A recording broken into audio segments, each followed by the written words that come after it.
ऐसे बेरोजगार हैं जिन्हें नियुक्ति पत्र हासिल होने वाला है और उसे लेकर प्रधानमंत्री नरेंद्र मोदी की तरफ से संबोधन किया जाता है। वह सीधी तस्वीर आपको उसके लिए शिक्षित प्रशिक्षित भी कर सके।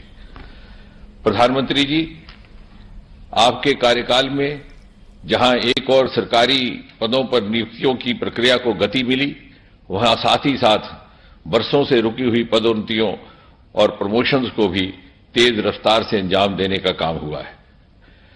उदाहरण के तौर पर यूपीए सरकार के कार्यकाल के पहले 9 वर्षों में मुश्किल से 6 लाख सरकारी नियुक्तियां हो पाई थी। आपके कार्यकाल में अभी तक 9 लाख से अधिक सरकारी पदों पर नियुक्तियां हो चुकी हैं।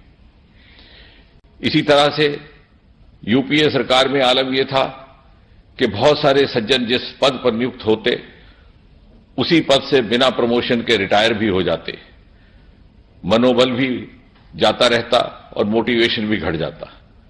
आपके नेतृत्व में हमने मास प्रमोशंस अर्थात बल्क प्रमोशंस का सिलसिला जारी किया, 9,000, 2,000, 4,000, ताकि हम उस बैकलॉग को क्लियर कर सके।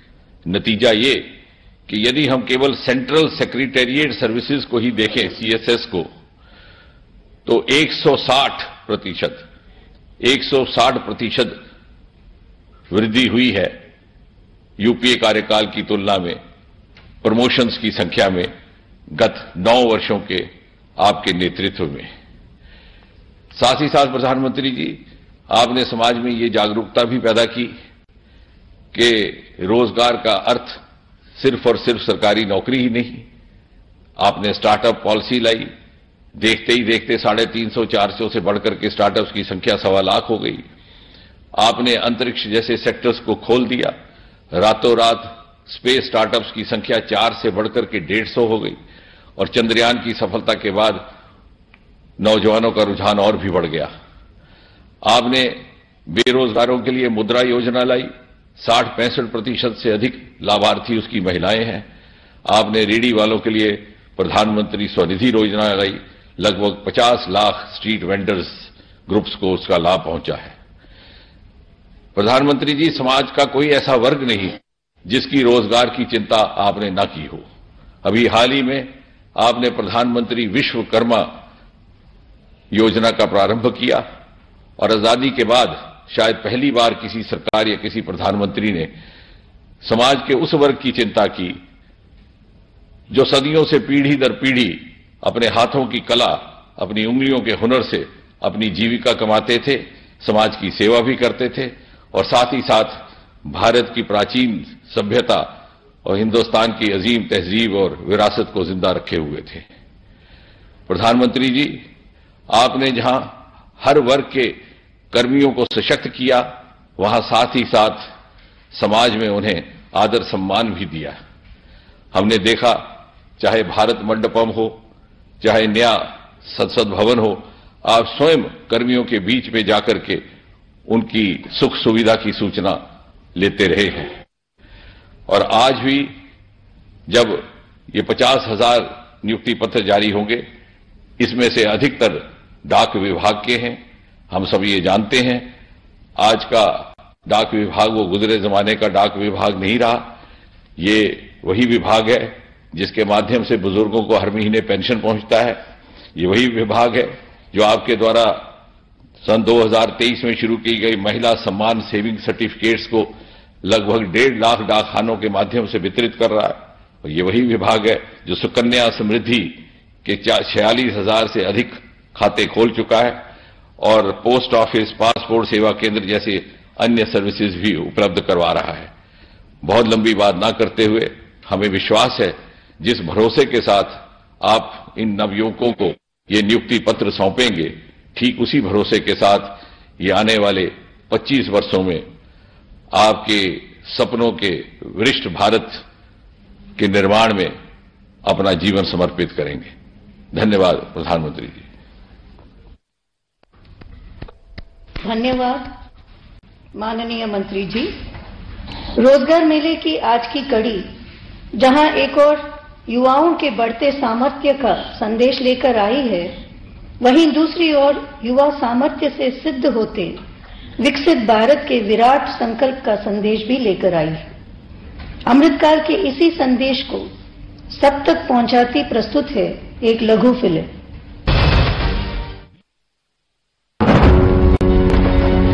भारत दुनिया की सबसे तेजी से बढ़ती इकोनॉमी, भारत दुनिया का सबसे युवा देश। आज भारत के यशस्वी प्रधानमंत्री श्री नरेंद्र मोदी के कुशल नेतृत्व में तेजी से आगे बढ़ रहा है। नित नई ऊंचाइयां छूते भारत की बढ़ती ताकत है यहां की आकांक्षी और ऊर्जावान युवा शक्ति। युवा शक्ति के सपनों को पंख देने के लिए मोदी जी के नेतृत्व में स्किल और नवाचार से लेकर स्टार्टअप, रोजगार और स्वरोजगार तक पिछले 9-10 सालों में लगातार नए अवसर और नई संभावनाएं सृजित की गई हैं, जिसका लाभ करोड़ों युवाओं को मिला है।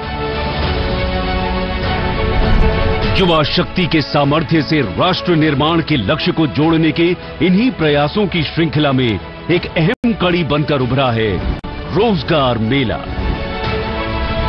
रोजगार मेला के तहत सरल, समयबद्ध और पारदर्शी तरीके से भारत सरकार सहयोगी राज्य सरकारों के साथ मिलकर 10 लाख युवाओं को सरकारी नौकरियां देने के लिए संकल्पबद्ध प्रयास कर रही है। देश में चल रहा ये रोजगार अभियान पारदर्शिता और सुशासन, गुड गवर्नेंस दोनों का ही प्रमाण है। बीते वर्षों में जिस तरह बड़े पैमाने पर युवाओं को सरकारी नौकरी दी गई है, यह अभियान भी अपने आप में अभूतपूर्व है। अब तक 5 लाख से अधिक युवा कर्मयोगी रोजगार मेला के तहत सरकारी नौकरी पाकर भारत को विकसित भारत बनाने के संकल्प को मजबूती दे रहे हैं। राष्ट्र निर्माण का अहम हिस्सा है रक्षा मंत्रालय, स्वास्थ्य और परिवार कल्याण मंत्रालय में ग्रामीण डाक सेवक, सहायक लेखा अधिकारी, आयकर निरीक्षक, वैज्ञानिक अधिकारी, लिपिक, जूनियर इंजीनियर, नर्सिंग अधिकारी, डॉक्टर, प्रोफेसर के रूप में नए भारत की विकास यात्रा का हिस्सा बनेंगे। रोजगार मेला आज युवाओं के सपनों को सच करने का सशक्त माध्यम बन चुका है। विकसित भारत के संकल्प से जुड़ रहे सभी कर्मयोगियों को बहुत बहुत बधाई।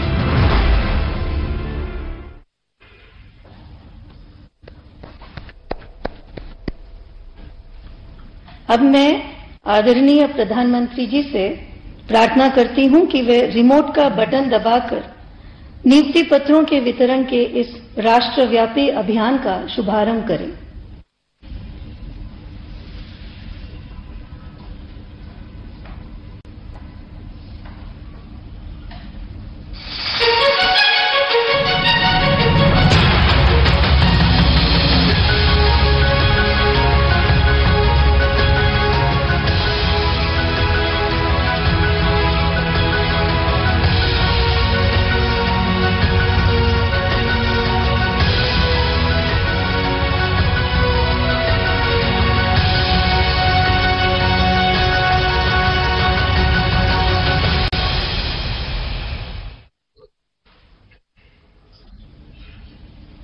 मैं आदरणीय प्रधानमंत्री जी से निवेदन करती हूं कि रोजगार मेले के इस विशेष अवसर पर अपने ओजस्वी संबोधन से हम सभी का तथा राष्ट्र की युवा महाशक्ति का पथ प्रदर्शन करें। नमस्कार। आज के इस रोजगार मेले में जिन अभ्यर्थियों को सरकारी सेवा के नियुक्ति पत्र मिले हैं, उन सभी को बहुत बहुत बधाई। आप सभी ने कड़े परिश्रम के बाद ये सफलता हासिल की है। आपका चयन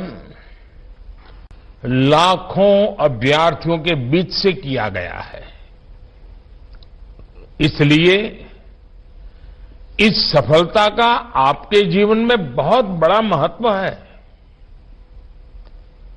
आज चारों तरफ देश में गणेश उत्सव की धूम चल रही है।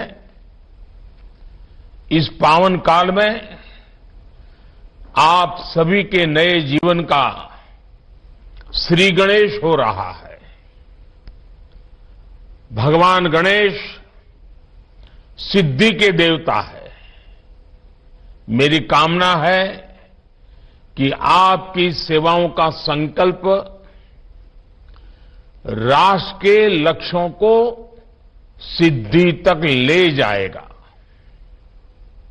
साथियों, आज हमारा देश ऐतिहासिक उपलब्धियां और फैसलों का साक्षी बन रहा है। कुछ दिन पहले ही नारी शक्ति वंदन अधिनियम के रूप में देश की आधी आबादी को बहुत बड़ी ताकत मिली है। 30 वर्षों से महिला आरक्षण का जो विषय लंबित था, वो अब रिकॉर्ड वोटों के साथ दोनों सदनों से पास हुआ है। आप कल्पना कीजिए कि कितनी बड़ी उपलब्धि है। प्रधानमंत्री नरेंद्र मोदी को आप सुन रहे थे, जहां पर 51,000 अभ्यर्थियों को नियुक्ति पत्र आज प्रधानमंत्री के हाथों हासिल हुआ है। और ऐसे में उन्होंने कहा कि विकास के अगर पथ पर आगे बढ़ना है तो ये तमाम वो रोजगार कर्मी हैं जिनके लिए भविष्य बनाना और उस भविष्य के जरिए भारत को उज्जवलता की तरफ लेकर जाना, यही हमारी सबसे बड़ी जिम्मेदारी है। और उस दिशा में उन्होंने महिला आरक्षण बिल का भी जिक्र किया। इस बुलेटिन में बस इतना ही, लेकिन खबरों का सिलसिला लगातार जारी। आप बने रहिए हमारे साथ।